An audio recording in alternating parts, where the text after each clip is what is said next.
هذه أكثر قضية شغلت الرأي العام مؤخرا في مصر الدنيا، خصوصا أن الضحية كان شاب صغير في العمر وكان إنسان الله يعمرها سلعة، لكن الطمع والغيرة والحقد كيعميو البصيرة شي مرات. شكون قتلو وعلاش؟ هادشي اللي غادي نعرفوه كلنا.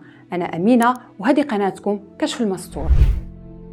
أسامة توفيق صابور تزاد سنة 1993 في محافظة الشرقية في مركز هيها. كان شاب مزيان ومحبوب من عند كل شيء، لا هو لا عائلته كانوا ميسورين ماديا، خصوصا الام ديالو اللي كان سميتها زينب، وكان عنده اخ واحد كيخدم في السعوديه. أسامة ملي كان صغير وهو كيحلم يكون دكتور، خصوصا انه كان تلميذ مجتهد وذكي، وفعلا قدر انه يلتحق بجامعه الازهر تخصص قسم العظام، وقدر يكمل قرايته بتفوق، وقدر يتعين في مستشفى معهد ناصر. أسامة من بعد قدر يدير عياده ديالو خاصه، لكن ماشي بوحده، كان معاه شريك اخر وهو دكتور أسامة شحته. هذا الشخص هذا ما كانش غير شريك، لا كان صاحبه المقرب، حيت كان كيقرا معاه من ايام الجامعه، وكان أسامة كيعاود ليه كل شيء، اسراره وقراراته، وكان قال ليه بلا خوه غيصيفط ليه واحد المبلغ مالي كبير باش يعاونو يدير مركز طبي ديالو. هاد الفتره كانت السيده زينب أسامة مسافره عند خوه اللي في السعوديه باش دير عمره وباش دوز معاه شي ايامات، وطبعا كانت على اتصال دائم مع ولدها وكتعيط ليه صباح وعشيه. واخر مكالمه كانت بيناتهم نهار الحد 4 يونيو 2023. قال لها بالله هو شويه وغيخرج من الخدمه وغيمشي يجيب واحد الكوستيم والصباط ديالو حيت غيحضر لواحد العرس صاحبه. السيده زينب كيف العاده رضات عليه وقالت له ضروري ملي ترجع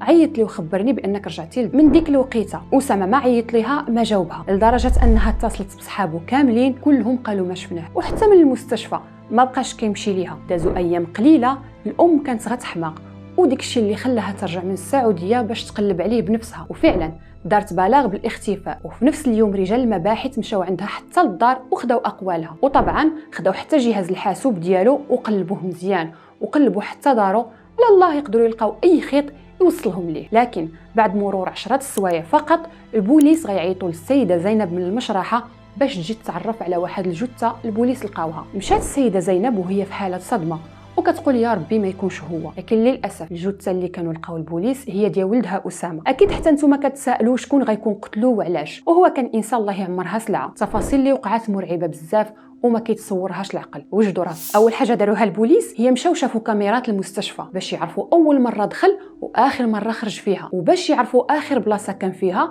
حاولوا يديروا تتبع للتليفون ديالو قبل ما يتطفى، وهنا عرفوا بانه كان في منطقه الساحل روض الفرج، اي في المنطقه اللي عنده فيها العياده ديالو هو وشريكه احمد. البوليس ما تسناو حتى دقيقه، ديك الساعه مشاو لتما، لكن للاسف ما لقاو لا دكتور أسامة ولا دكتور احمد، ولكن لقاو واحد طبيب اخر كيرومبلاسيهم. وملي سولوه الطبيب شكون انت وفين دكتور احمد ودكتور أسامة، قال لهم هذه مده ما بان وانا غير كنعوضهم هنايا. البوليس بداو كيقلبوا تما على الله يلقاو شي حاجه وما بان ليه والو، لكن شموا شي ريحه ماشي هي هذيك وما عرفوش ديالاش. والحاجه اللي ثارت انتباههم هي انهم لقاو في العياده شي ماتيريال دلبني بحال الرمله والقبس وديك الشيء. ديك الساعه البوليس سولوا ديك الطبيب اللي تما على شنو هو هذا الشيء واش كيدير هنا، قال لهم الصراحه ما عرفتش، وملي جيت لقيت هذا الشيء كامل هنا. ديك الشيء علاش جابوا السيد اللي كاري ليهم العياده بنفسه وسولوه، قال لهم بلا دكتور احمد هو اللي كان شرى ديك الشيء كامل حيت غيدير شي اصلاحات في العياده. رئيس المباحث دخلوا الشك وبدا كيقلب ويدقق في اي حاجه، حتى لاحظ بلا الفايونس اللي في الارض العياده ماشي بحال وحاجه اخرى ديك الجهه المبدله كانوا مغطينها بواحد الزربيه. رئيس المباحث شك بلا هما باغيين يغطيو شي حاجه. ديك الشيء علاش طلب فورا باش يحفروا تما. الصدمه كانت فاش لقاو جثه مدفونه، وديال من هاد الجثه ديال الدكتور أسامة الله يرحمه. الطب الشرعي قال بلا تاريخ الوفاه كان هو 3 يونيو، اي انه بقى مدفون تما 8 ايام، والجثه كانت سليمه باستثناء بعض الكدمات الخفيفه. هذا الشيء علاش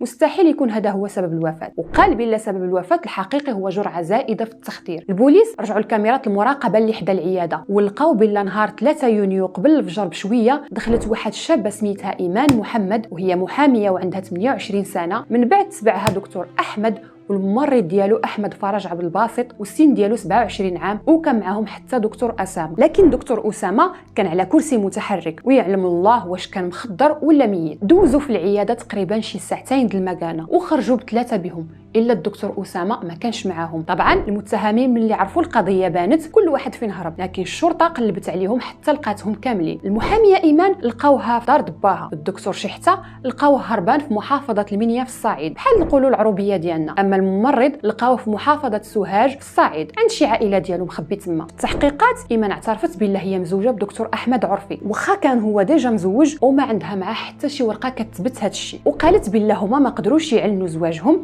حيت الدكتور احمد شحته كان عنده مشاكل ماديه كثيره. وهنا بغيت نقول لكم بان هذه المشاكل هي اللي خلات الدكتور احمد يفكر في اخبث فكره، هي انهم يخطفوا دكتور اسامه ويطلبوا من عائلته فديه، خصوصا انه كان عارف بان خوه اللي في السعوديه كان كيصيفط ليه الفلوس باش يدير المشروع ديالو، وكان ديما كيشوف عنده بزاف ديال البطاقات البنكيه. وفعلا بداو ينفذوا الخطه ديالهم الجهنميه. اول حاجه داروها هي شراو نمره جديده، وايمان تكفلت وعيطت لدكتور اسامه وقاتلوا بالله دكتور احمد هو اللي عطاها النمره واتفقت معاه باش يجي يشوف الام ديالها لانها مريضه بزاف وما كتقدرش تمشي، وعطاتو العنوان ديال واحد الشقه كانوا يلاه كراوها باش ينفذوا خطتهم فيها. وفعلا اسامه مشى عندها وحتى كاميرات المراقبه صورته وهو غادي بالزربه باش يوصل دغيا عندهم. ايمان اعترفت بانهم ضربوه وعذبوه بالضو باش يخوفوه، من بعد عطاوه حقنه مخدره وهبطوه كاملين باش يمشيو للعياده، لكن حسوا بلا الدكتور اسامه بدا كيفيق، تما قرروا يزيدوا له حقنه ثانيه ديال البنج، لكن هاد المره البنج كان كثير وخافوا لا يموت ليهم. داكشي علاش كيف وصلوا للعياده دفنوه وهو حي. جريمه صافي تفضحات والناس كاملين عرفوا، لدرجه انها ولات قضيه راي عام في مصر وحتى الصحف والجرائد كانوا متبعينها. لكن اللي انا استغربت فيه واللي اكيد حتى نتوما غتكونوا لاحظتوه هو كيفاش احمد شحته دكتور وعنده عياده وغيطمع في شريكه وهو كان عنده حتى هو عياده وجوج. اذا القضيه ماشي قضيه طمع بوحده، القضيه فيها الحقد والغيره. وكيف ما قلنا دكتور اسامه كان شاب متخلق وكل شيء كان كيبغيه، وديما كيلبس الماركات وديما احسن تليفون. وزياده على هذا الشيء حتى المرضى ملي كانوا كيجيو يدوزوا كانوا كيطلبوه بالاسم، وهذا الشيء كامل خلى صاحبه يحقد عليه ويغدروا. الجلسه الاولى كانت نهار 2 سبتمبر والجنات بثلاثه نكروا جميع التهم موجهه اليهم وقالوا حنا ما درنا والو، مع انهم قبل اعترفوا بجميع تفاصيل الجريمه للنيابه العامه. ثاني جلسه كانت نهار الحد 8 اكتوبر. المحامين الجنات حاولوا يبرئوهم وبالله هو مات راسه، لكن التحقيقات كشفت بالله الحفره اللي في العياده كانت محفوره قبل الجريمه بشهر ونص تقريبا، وحتى مول المحل اللي شراو من عنده ديك الرمله وديك الشيء البني شهد بهذا الشيء. التحقيقات اكتشفوا كذلك بالله ايمان كانت موجده الماء القاطع وبزاف ديال الادويه باش تحقن بهم الضحيه. تيمو بغيت نقول لكم بالله طول فتره المحاكمه المجرمين بثلاثه كانوا في قفص الاتهام، وفي نفس الوقت كانت ام الضحيه السيده زينب حاضره، وتقدروا تخيلوا احساسها وهي كتشوف الناس اللي قتلوا ولدها قرب منها، لدرجه انها بدات كتبكي وتدعي فيهم. ومشات عند المتهم احمد كتسولو على السبب اللي خلاه يقتل ولدها وهو عمره دار ليه شي حاجه. المحكمه حكمت باحاله اوراق المتهمين لفضيله المفتي اي بالاعدام شنقا. عمل فيك ايه؟ مش عمره ما غلط في حياته غلطه. عمل فيك ايه؟ اي قضيه